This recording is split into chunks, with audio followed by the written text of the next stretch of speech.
Alright, today I want to show you this 358 Winchester that I built a number of years ago. So this was my only, to date, full custom gun build besides the Bighorn Armory that I have. But this was, we started with a Defiance action and a 21-inch match grade barrel. It's the Deviant model, but it's a Defiance action. They have a small action, medium action, large action, and then magnum action, and then maybe even one bigger yet for like the 338 Lapuas and stuff like that. They have a lot of options within the different models. I wanted a 3-position safety, so we got that. It opens there, but the trigger doesn't go, and then forward is fire. It has the claw extractor for the controlled round feed, which I also wanted. And we nitrided the action, which is stainless steel, and the barrel, which is chromoly. Really like nitride. It's a really durable finish. It doesn't add any layer, but it hardens the actual surface of the steel, and it's more durable than bluing. 358 Winchester is a pretty cool cartridge. It's built, of course, the parent cartridge 308, but it's necked up to 358, and I think it was called 358 Winchester. They also had a 338 Federal that was a little bit smaller, and then they had a bigger one yet that was a 375, and I think that was a Winchester. It was mostly only chambered in lever actions, but the 358 was chambered in some bolt actions. It never really took off at the time, but now with more more people getting into hand loading, the average shooter doing more hand loading, I think it has some, you can get some really impressive numbers from this round. Buffalo Bore loads really hot ammo for it. They have a loading of 225 grain, I think a Spear bullet and a Barnes bullet, and they are advertised velocity of 2,500 feet a second.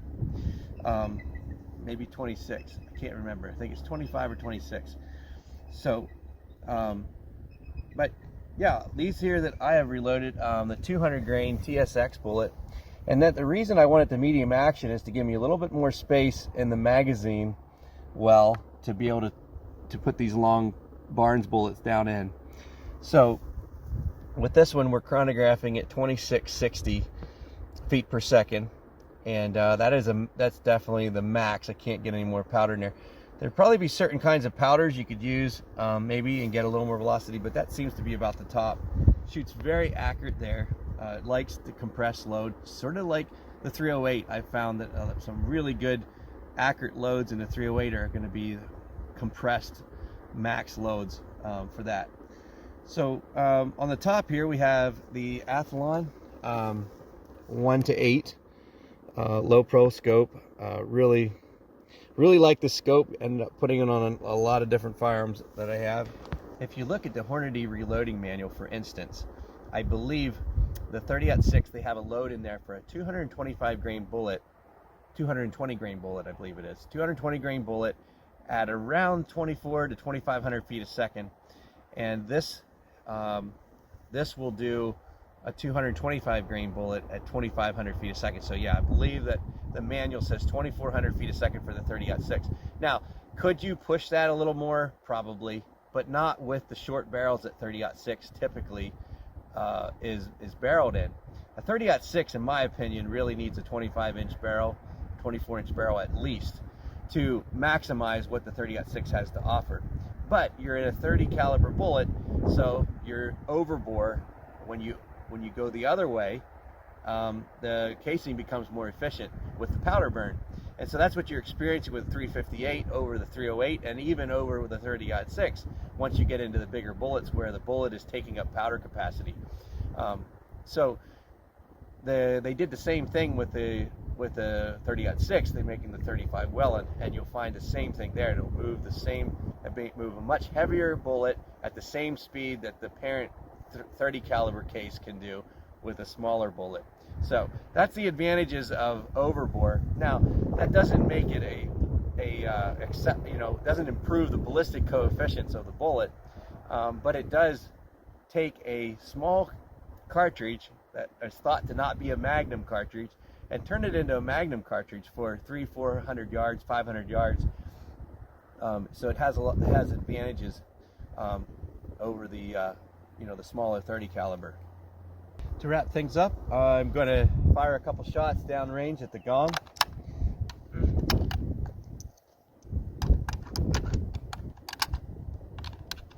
If you have a look here, you'll see how much room on regular lead-filled bullets that we have.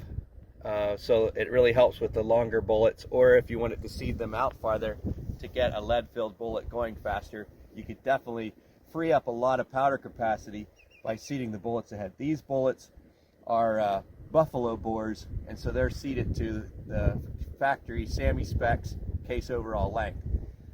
These bullets are not, and you can see.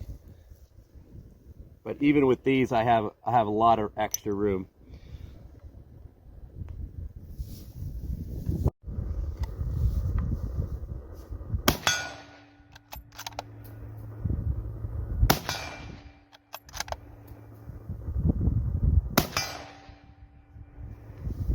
So my final thoughts: this caliber, this cartridge hits like a freight train for what it is, and set up like this with a 21-inch barrel, it will take Kodiak Bear, Big Moose, just as good as anything else out there. Doesn't kick nearly as bad as a 338 Winchester or 300 Rum or 7mm Ultra Mag. This is very nice to shoot, and you can run it with a much shorter barrel.